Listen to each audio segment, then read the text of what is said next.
itu kami mengetahui adanya grup ini, kami segera melakukan koordinasi dengan beberapa pihak, dengan aparat kepolisian, kemudian dengan Meta yang mengelola platform Facebook ini. Dan langkah awal tadi kemudian menghasilkan kita bisa bekerja sama dengan Meta, dan Meta sudah melakukan penangguhan terhadap 6 grup yang ada di platform Facebook tersebut. Itu yang dilakukan oleh kita secara bersama-sama karena kita melihat bahwa ini ada pelanggaran hukum, terindikasi ada pelanggaran hukum, dan tentunya juga Meta melakukan ini karena ini bertentangan dengan standar dari guideline mereka. Demikian Mbak yang sudah kita lakukan. Ya, Pak Alexander, kemudian ini dari hasil penelusuran sendiri, siapa Pak yang menjadi inisiator atau admin komunitas tersebut? Terkait dengan inisiator atau adminnya, sampai saat ini kita masih melakukan upaya bersama. Kita melakukan penyelidikan bersama Komdigi, Polri, dan tentunya provider atau penyelenggara sistem elektronik ini, pihak Meta, untuk mengetahui siapa yang membuat grup ini, termasuk anggota-anggota yang ada dalam grup tersebut.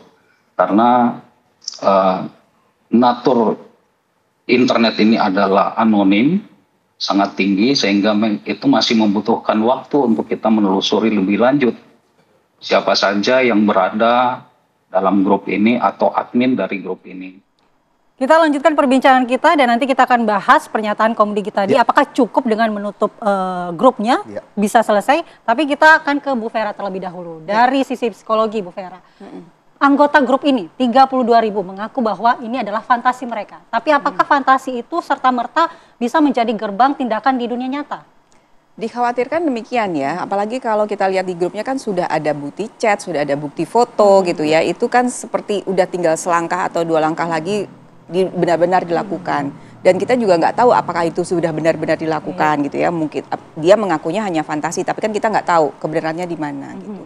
Nah, walaupun ini baru sebatas fantasi, ini sudah merupakan gangguan mental ya, gangguan kejiwaan gitu ya. Sudah istilahnya apa yang lebih halus, saya dari tadi nyari-cari ya, susah sekali karena ini twisted mind lah. Pikirannya tuh memang kita mungkin yang di sini semua nggak bisa akan paham cara berpikir mereka kok sampai segitu. Dan kita patut bersyukur kita nggak mengerti karena kita jadinya beda sama mereka gitu ya.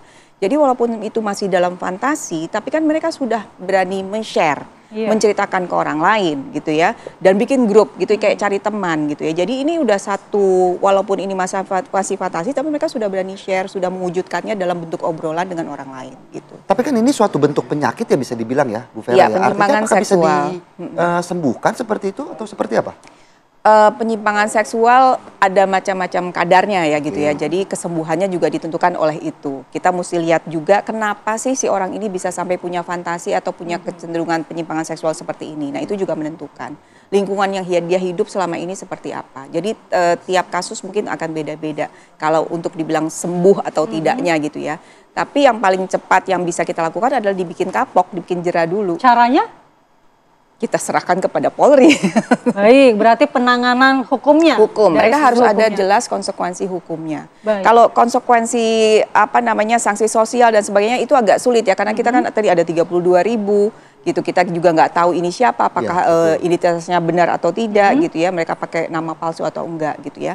Sanksi sosial kalaupun ada diketahui identitasnya pasti sudah dapat dari keluarganya, misalnya sang istri ketahuan loh kok kamu begitu ke anak kita gitu ya, nah itu bisa terjadi.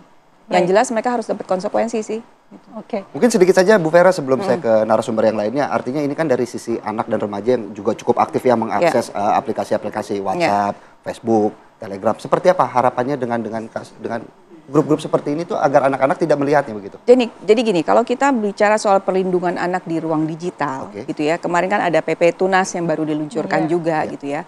Kita untuk melindungi anak bukan hanya sebagai anak sebagai pemakai, sebagai konsumen dari media sosial itu sendiri, tapi juga aman untuk tidak dijadikan objek di dalam ruang digital juga.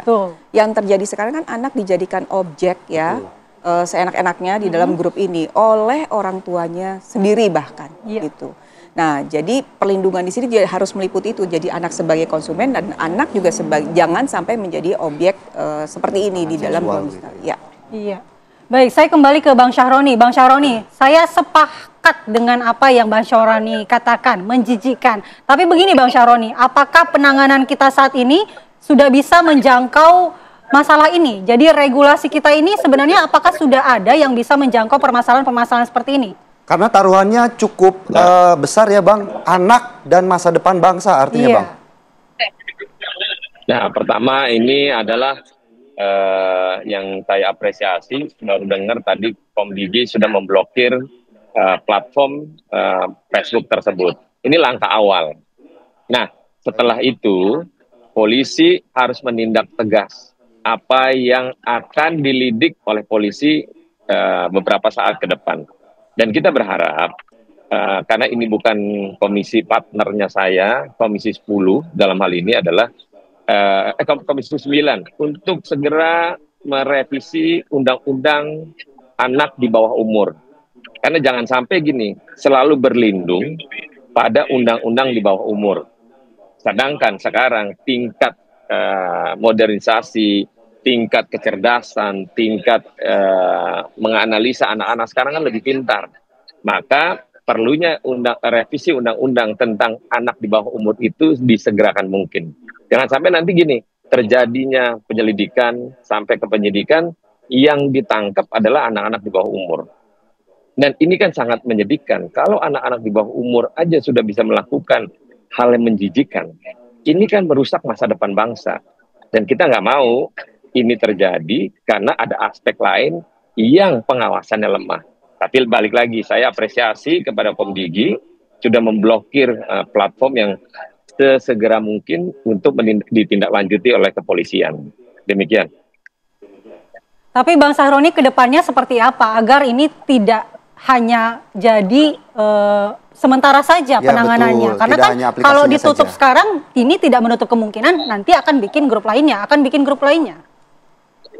Ya itu tadi, pengawasan dari pemerintah yaitu melewati Komdigi kan bisa berkoordinasi dengan Meta yang tadi disampaikan.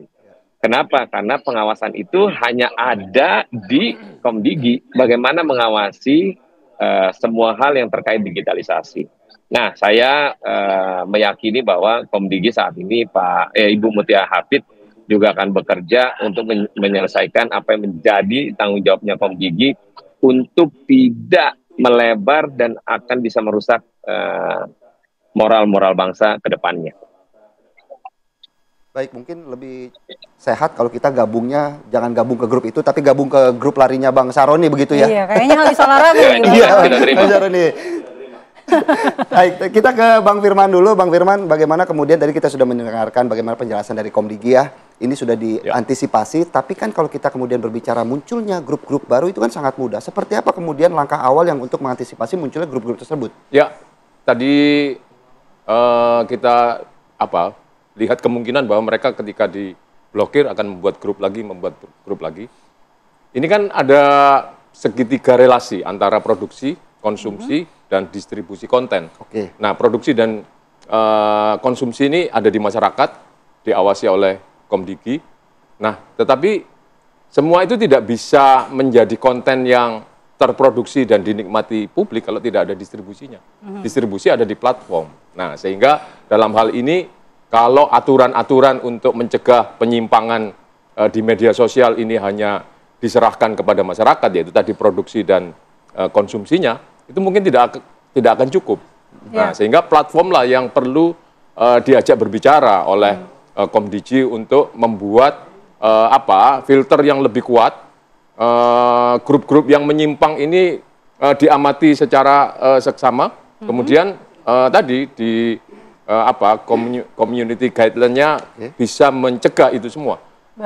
Kemudian juga lebih kuat sanksi terhadap platform jika tidak mampu memfilter itu, karena mereka adalah distributor konten ini sebetulnya. Kalau diserahkan kepada publik mungkin. Kan kalau kita kemudian berbicara segitiga konsumsi begitu ya tadi, semakin banyak yang mengkonsumsi kan justru semakin memberikan keuntungan lebih bagi platform sendiri. Bagaimana kemudian mengatasi itu? Justru itu platform tidak boleh hanya menjadikan kita sebagai pasar, sebagai objek terhadap konten mereka. Demi keuntungan mereka, mereka akan membiarkan konten-konten yang tidak bermoral, konten-konten yang merusak. Yang penting rame, yang penting dipasangi iklan. Ya, nah, betul. disitulah justru Komdigi harus masuk untuk mencegah platform itu menjadikan kita sebagai objek pemasaran atau sebagai pasar. Intinya harus dibuat regulasinya antara Komdigi dengan platformnya, begitu. Betul ya, sekali. Pak? Baik, saya mau ke Bu Vera. Bu Vera, ini kan memang platformnya atau grup di platform tersebut ditutup oleh pemerintah, tapi kan perilakunya tidak berhenti. Ini bagaimana ke depannya? Kedepannya, ini kan kalau saya baca ya, banyak pelaku-pelakunya justru para orang tua dari anak-anak itu sendiri gitu ya. Jadi ini kan membuat jadinya kita bertanya, ini kok orang tua seperti tidak siap ya punya anak gitu ya. Jadi ini balik lagi ke isu-isu yang sudah sebelumnya, kalau setiap kali ada kasus-kasus yang di mana orang tua justru yang menjadi pelindung anak, justru malah jadi orang yang menyakiti. Sepertinya kita perlu evaluasi lagi deh, apakah misalnya ketika ada pasangan yang mau menikah, apakah kita perlu ada assessment untuk menjadi orang tua gitu ya, ada parenting screening test gitu, dilihat kesiapannya untuk menjadi orang tua. Sebelum menikah begitu ya. Gitu, kalau misalnya kurang mereka dapat pembekalan, tapi kalau sudah oke ya udah gitu. Jadi kesannya kayak seperti sesi pranikah gitu ya, istilahnya. Sesi pranikah diperkuat gitu ya untuk pasangan-pasangan yang ingin menikah, apakah mereka sudah siap menjadi orang tua. Karena jadi orang tua ya harus secara fisik kuat, mental kuat, moral juga beres gitu. Kalau moralnya nggak beres ya anak-anak yang jadi korban. Karena gini, anak kan nggak bisa memilih orang tuanya siapa gitu. Jadi kita yang harus menyiapkan diri kita sebaik mungkin untuk menjadi orang tua terbaik. Tapi gitu. apakah penyimpangan seksual seperti ini juga bisa terdeteksi lebih awal begitu? Apakah mungkin dalam perjalanannya perkawinan bisa saja di tengah-tengah baru terjadi penyimpangan seksual begitu? Biasanya umumnya sudah terdeteksi semenjak remaja, harusnya semenjak remaja, karena kan remaja di situ anak-anak masuk seorang individu masuk masa pubertas gitu ya, seksualitas berkembang, di situ mulai kelihatan kalau misalnya memang ada penyimpangan-penyimpangan. Nah kalau ketahuannya di tengah jalan ya sudah menikah baru kelihatan kok kayaknya pasangan saya menunjukkan penyimpangan seksual, ya segera cari bantuan gitu.